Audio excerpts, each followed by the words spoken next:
Hola, hola señoras y señores. Una noticia muy importante y es que Rusia ya descubrió una vacuna contra el coronavirus.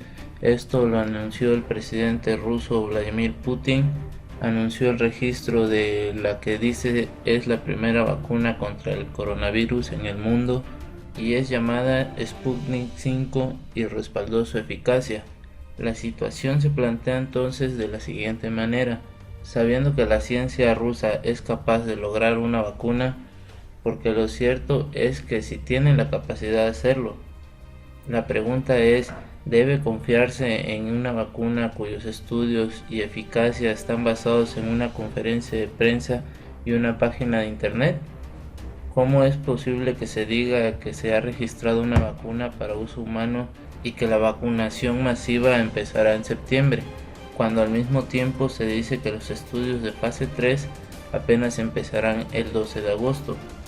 Solo el tiempo dirá si es realmente una vacuna efectiva y segura que ayude a la humanidad, o una maniobra política y de propaganda destinada a proporcionar a Rusia como la que hizo el primer movimiento en el ámbito científico internacional sobre esta vacuna. ¿Ustedes qué opinan? Por favor déjenmelo saber en los comentarios y a continuación los dejaré con un resumen de un video cortesía de la cadena CNN. Buenas tardes, soy Guillermo Arduino desde el living comedor de mi casa en la ciudad de Atlanta. Esto es Encuentro Digital CNN. Seguimos las vacunas de cerca. Son 155, ¿no?, las que atraviesan distintas instancias de investigación. Pero sabrán que esta semana Vladimir Putin anunció que ellos, vamos a ver si es un problema de traducción o no, ya tienen la vacuna. Bueno, hay algunas consideraciones a tener en cuenta porque debe atravesar determinadas fases y lo vamos a hablar con el doctor Elmer Huerta, profesor de medicina en la Universidad George Washington, colaborador de CNN, que está con nosotros esta tarde. ¿Cómo le va, doctor? Guillermo, buenas tardes, bien felizmente buenas tardes a todos. Bueno, lo que Rusia dijo es que sería el primer país en disponer de la vacuna, ¿no?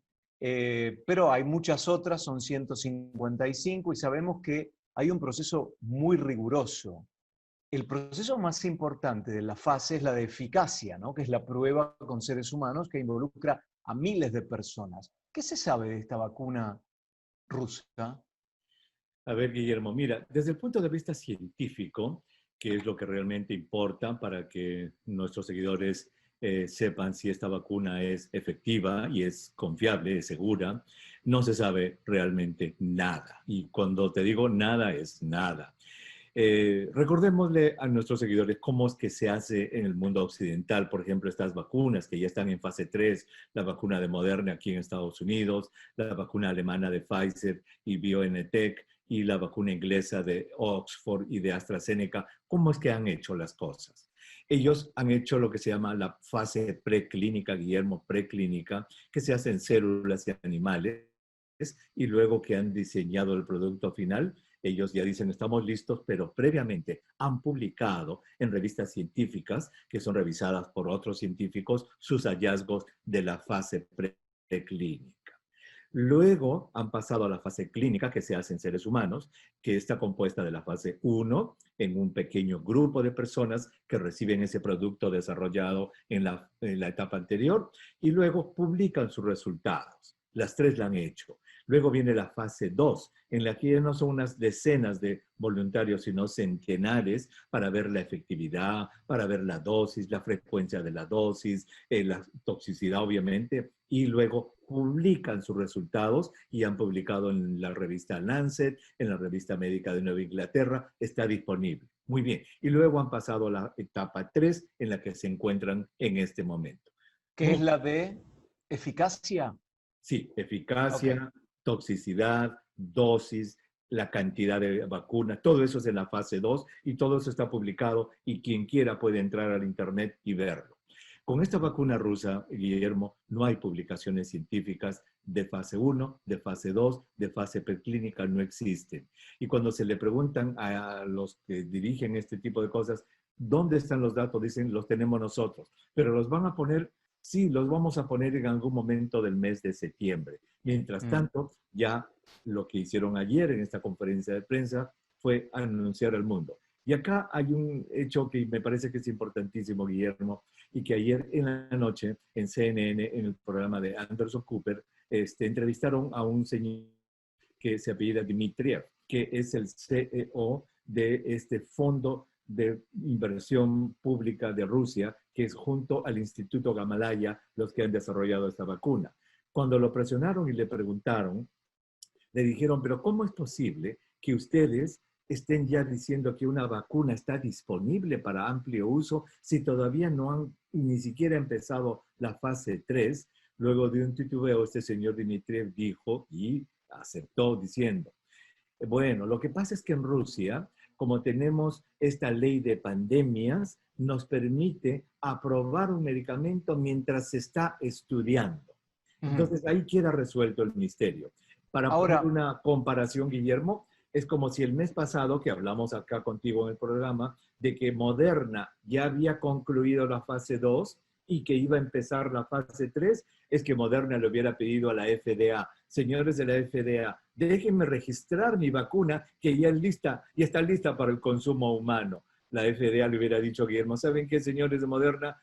Cuando terminen su estudio de fase 3, regrese, por favor, porque aquí no es la cosa así. Así que eso es lo que ha pasado en Rusia. pero de todas formas, aquí en Occidente, doctor, hay laboratorios que ya tienen unas parcelas de producción de la vacuna que está en investigación. Por si los resultados salen bien, pueden salir a distribuirla, porque después de la fase de eficacia, etcétera, etcétera, viene el tema de la producción y la distribución, que va a llevar tiempo también. Entonces me pregunto, ¿será una cuestión semántica o es una trampa que están haciendo con intereses políticos? No lo sabremos, eso lo dirá el tiempo.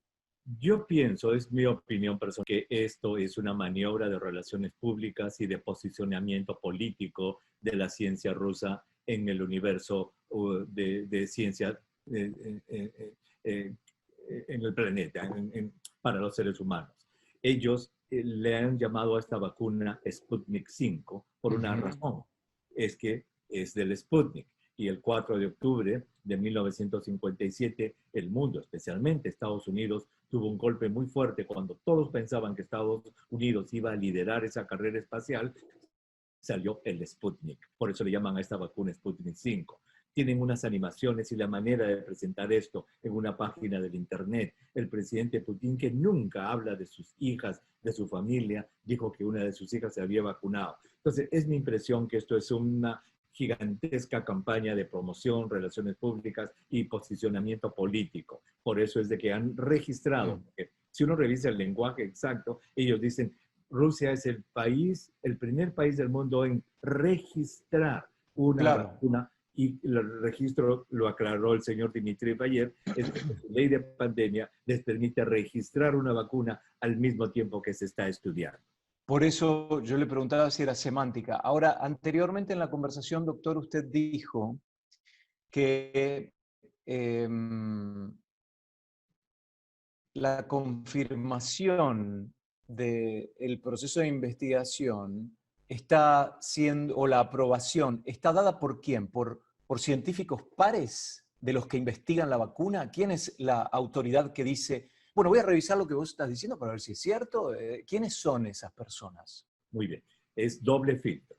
El primer filtro es que cuando se hace la publicación de fase 1 o fase 2, que ya la han hecho los laboratorios norteamericanos y europeos, para que se publique en la revista científica, eso ha tenido que pasar por el filtro de pares, que son científicos de la misma especialidad que revisan todos los datos que se mandan y ellos dicen, está bien que se publique. Ese es un filtro, el más importante. Y luego ya está el filtro de la comunidad científica general, porque todos, como dijiste, hay más de 150 compañías, todos esos entran a leer los artículos y es increíble, los desmenuzan línea por línea y dicen, pero este cultivo celular, ¿por qué usaron esto? ¿Por qué no lo otro? Y entonces es lindo esto, Guillermo, porque en las revistas estos científicos empiezan a mandar cartas y dicen, con referencia al artículo que ustedes publicaron, ese es el segundo filtro. De tal manera que eso es lo que estamos careciendo de esta vacuna rusa. No hay absolutamente ningún documento científico que lo avale. Todo está en el Internet. El proceso es más o menos como cuando hay un alumno de un doctorado que defiende su tesis frente a un tribunal y a un público, ¿no? Yo tuve la oportunidad en Trieste, creo que fue en el año 2005, 2007, de ir al Instituto Tecnológico de Física Cuántica, de Física Teórica, y estaban los físicos defendiendo sus tesis. Era impresionante ver el ataque, porque era un ataque el que le hacían los propios científicos desde el estrado. No era el tribunal, eran los asistentes, cuestionándoles el proceso de confirmación de la tesis que ellos estaban presentando. Y realmente me di cuenta que es de una competencia y a un nivel académico tan elevado y tan agresivo, que realmente hay que tener la teoría y la práctica bien armada para poder defender las preguntas de esta gente que critica la posición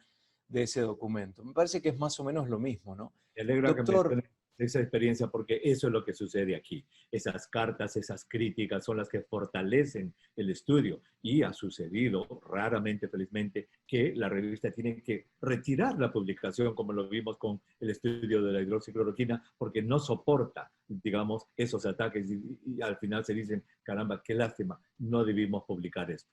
claro, por eso siempre insistimos que hay que escuchar a los científicos cuando hablan del tema de la vacuna, de las enfermedades, de los posibles medicamentos frente a esta pandemia, y no a los políticos. ¿Qué es Putin? Político, está claro.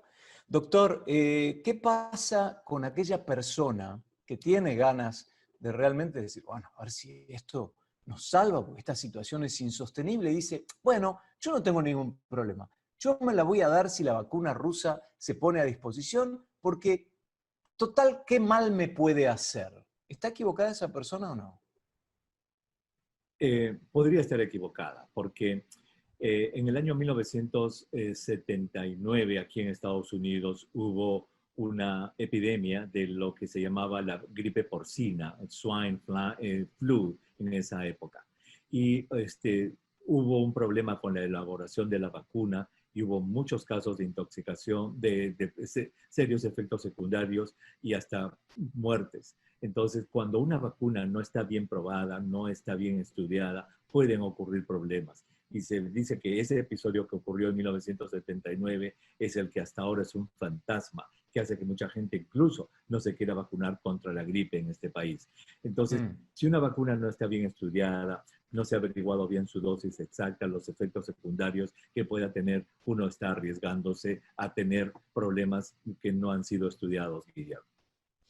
Lo otro que le quería preguntar, y estoy buscando el resumen que manda Ben Tinker, que es el productor de Sanjay Gupta diariamente. No sé si usted recibe ese email que se llama Top Health Stories, y después tiene otro que manda al correo interno nuestro que se llama State of Play.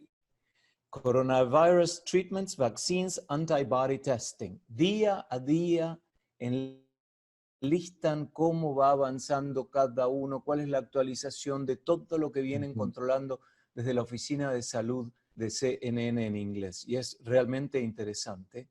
Y hoy, por ejemplo, mandaron una corrección. Ben Tinker dice, quiero corregir que son 28 las vacunas que se encuentran en la fase humana y no 29 de acuerdo con la Organización Mundial de la Salud.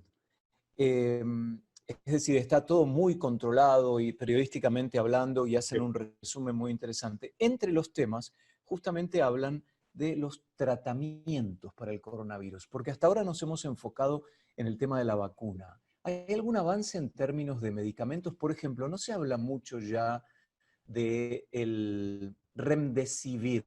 ¿Hay alguna novedad? No, Remdesivir acabó su estudio y lo que está pendiente en este momento, Guillermo, es analizar todos los datos completos de los más de 1.100 pacientes con respecto a la mortalidad.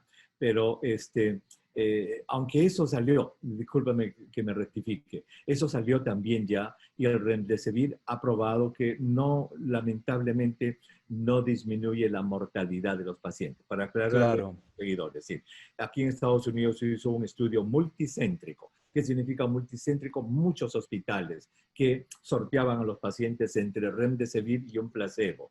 el reporte inicial hace más de un mes reveló en 400 y un poco más pacientes que disminuía el número de días que los pacientes estaban en el hospital de 15 a 11 y quedaba pendiente el análisis de toda la serie completa de más de 1000 pacientes para ver si también disminuía la mortalidad.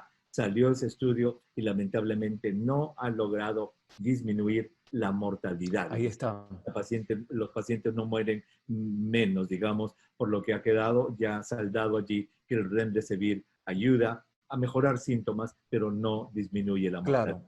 Pero Sí, no se acá los medicamentos. la oficina de Sanjay Gupta dice que hay al menos 270 pruebas activas y 570 más en el estadio de organización para tratamientos según hasta el 11 de agosto, es decir, hasta ayer. Dice que incluyen estos estudios antivirales, esteroides, drogas IL-6 que se usan para la artritis y famotidina, una droga para la acidez estomacal, que la mencionó usted, doctor, en episodios previos. Y después menciona el tema del plasma convaleciente, aquel que una persona que transitó la enfermedad, cuando se recupera sus anticuerpos, se le pueden aplicar a alguien que ha sido infectado también, y eso se llama anticuerpo monoclonal, porque piensan que pueden clonar ese factor a través de una droga para darle esos anticuerpos a otra persona. En definitiva, no hay mucho avance con respecto a la medicina que pueda ayudar contra el coronavirus. Y ya se han publicado varios estudios con respecto a la hidroxicloroquina, que lamentablemente pues, no funciona la hidroxicloroquina, ni en pacientes hospitalizados, ni en pacientes ambulatorios.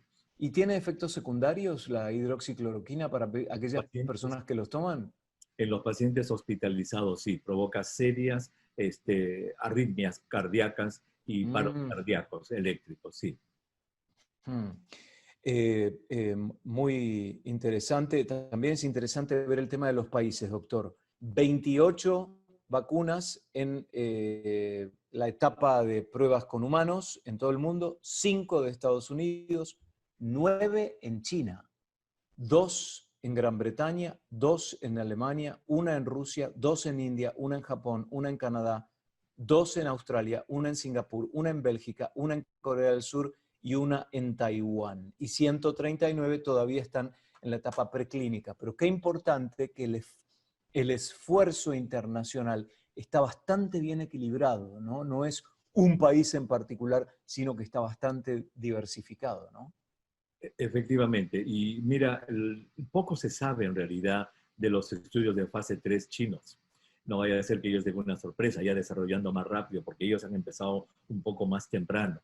Pero ese tipo de gobierno no dan esa información ni hacen las maniobras tan de relaciones públicas como los rusos, de tal modo que lo único que nos queda es esperar y ver y leer en revistas científicas y esperar los reportes científicos de lo que están haciendo aquí. Evidentemente con Sputnik 5 lo que probablemente va a pasar es que aquellos países que tienen un vínculo filosófico y político mucho más afín a Rusia sean los que digan, nosotros tenemos la prioridad, ¿no? Vamos a los ejes de siempre, según el tinte de gobierno. Venezuela, Nicaragua, Cuba, Argentina,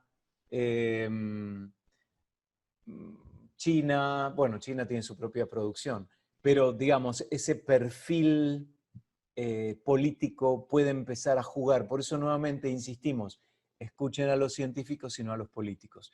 Doctor, ¿qué le parece el hecho de que ha subido tanto el número de contagios en niños? Y hace 5 meses decíamos que misteriosamente los niños no se veían afectados por el COVID-19. Sí, mira, esto es muy interesante y tiene una explicación hasta cierto punto epidemiológica. Cuando empezó todo esto, todo este problema, toda esta pandemia, Guillermo, era el mes de enero, y lo que se veía y lo que se hablaba y lo que realmente era lo único que se podía escuchar era neumonía, neumonía, neumonía, respirador, respirador, respirador, hasta el punto que a esta enfermedad se le llamó la neumonía de Wuhan. ¿Y eso por qué? Porque Ajá. el grueso de los contagios eran en adultos mayores, las complicaciones, y eso era lo que se tenía. Eso fue en enero. Ya en febrero, marzo, empezó Europa, y allí ya la epidemia cambió un poco. Ahí empezó a descubrirse el carácter inflamatorio de la enfermedad, lo que son los coágulos, empezó a descubrirse la reacción multisistémica de este virus que puede atacar diversos órganos, y se empezó a ver ya otro tipo de patología. Y ya estamos en el mes de mayo y junio, y ahí aparecieron los primeros reportes de estas graves enfermedades en niños, lo que se llama la reacción multiinflamatoria sistémica de niños, en la cual era raro, pero ya empezó a hablarse de niños. ¿Y por qué no se hablaba de niños? Porque los niños se infectan, pero al no mostrar síntomas, no llegaban a los hospitales y no se les estudiaba. Es recién en los últimos meses, un par de meses, y el mes último aquí en Estados Unidos, es que al tratar de abrir las escuelas, la comunidad científica se ha focalizado en el rol que pueden tener los niños en la infección, en infectarse ellos mismos y de transmitir la enfermedad.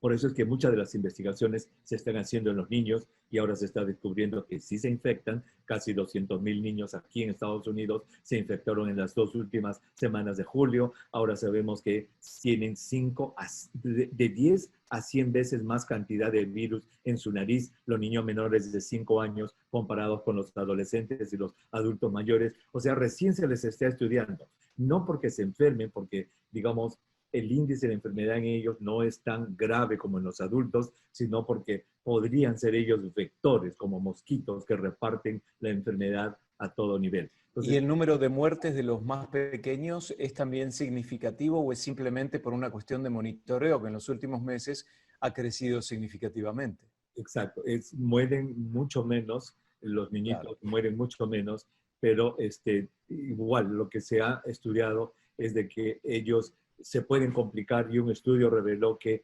4.5% de los niños que desarrollan enfermedad y son hospitalizados, el 4.5% de ellos llegan a la unidad de cuidados intensivos. También hemos notado en las noticias, ¿no? Últimamente cómo eh, esta actitud de la gente más joven de salir y de no protegerse, de no respetar el distanciamiento físico, de ir a discotecas, bares, que yo lo vi personalmente desde el auto, acá en esta ciudad, Ujú. se le apunta a esa práctica social como irresponsable y a la vez responsable por la propagación del virus. Y no se observa un cambio, doctor, no se observa un cambio de actitud. Parece que acá ya estamos directamente en los que descreen y los que creen. Y bueno, si no me tocó, después cuando les toque van a salir y van a decir, tengan mucho cuidado, yo era de los que descreía, etc. Ante la duda, yo trato de cumplir con el distanciamiento físico Y que lamentablemente sabemos. eso es cierto en muchos países de América Latina también. Los jóvenes se sienten invencibles, son obesos, tienen factores de riesgo, y se está postulando que ellos podrían quedar con este síndrome de Ujú, fatiga ujú. crónica y con secuelas. O sea, no es tan benigna la enfermedad en los jóvenes. Y pensando sobre todo a largo plazo, ¿no? Con este tipo de circunstancias que usted dice, daños que que no sabemos si van a quedar o no, porque en verdad no lo sabemos todavía, pero todo parece indicar que sí. Em, la actitud de los adultos mayores es un factor constante o probablemente podemos seguir apuntando a esos jóvenes como los responsables, porque los jóvenes pueden llevar a casa, es decir, si yo tengo mucho cuidado, pero mis hijos no respetan esas prácticas sociales y vienen a mi casa y traen el virus a mi casa, estaría yo en riesgo también. Obviamente, exacto. Y ese es el rol principal que se está discutiendo en su verdadero, digamos, peso. ¿Cuál es el peso del contagio de los jóvenes y los niños al llevar a la casa? Y ahora eso se está estudiando mucho en América Latina. Por ejemplo, en Perú, el CDC del Perú ha demostrado que las reuniones familiares, Guillermo, son la causa número 1 de contagio y por la cual en el Perú, después que han levantado la cuarentena obligatoria que tenían, se han disparado las infecciones. Es más, mira, hoy día que estamos en este programa en vivo, hoy día 12 de agosto, el gobierno del Perú acaba de decretar que los domingos van a ser de cuarentena obligatoria nacional. Claro. Y hay ya pedido que ha prohibido las reuniones sociales y familiares los domingos por este tipo de cosas. Claro. Bueno, cerremos con esto, doctor, porque estaba pensando, basado en lo que sabemos, ¿cuál es la diferencia entre la vacuna rusa Sputnik 5 y las que desarrollan Oxford, Moderna, AstraZeneca, Pfizer, etcétera? A ver, la vacuna de Moderna de Estados Unidos y la vacuna alemana de Pfizer-BioNTech son similares. Usan un pedazo de un código genético del virus que se llama mRNA, ARN mensajero, que es como el manual de instrucciones para fabricar la espiga del virus, y ese manual de instrucciones, ese gene, ese ARN mensajero, es el que se inyecta como vacuna. Tu cuerpo, tus glóbulos blancos, al recibir ese gen, piensan de que se va a fabricar la espiga y fabrican defensas. O sea, la de Estados Unidos y la de Alemania usan el mismo principio. La de Inglaterra, la de Oxford, usa un virus que causa resfríos en chimpancés, la cual ha sido modificada para que se lleve la espiga del nuevo coronavirus y causa la vacuna.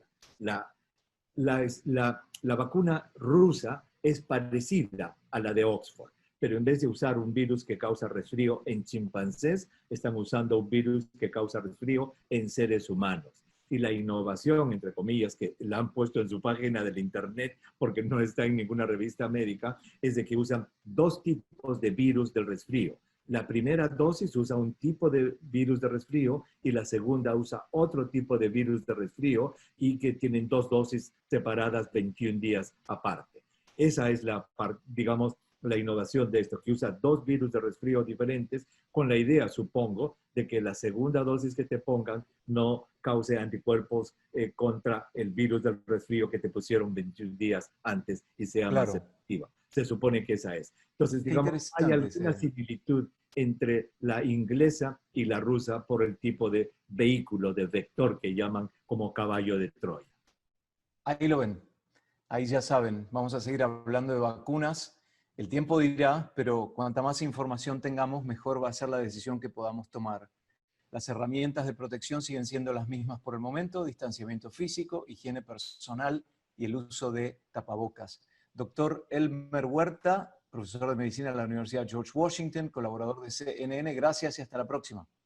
Chao, Guillermo, hasta la próxima. Muchas gracias. Chao. Escuchen el podcast del doctor Elmer Huerta de hoy, que justamente habla sobre la vacuna rusa Sputnik 5.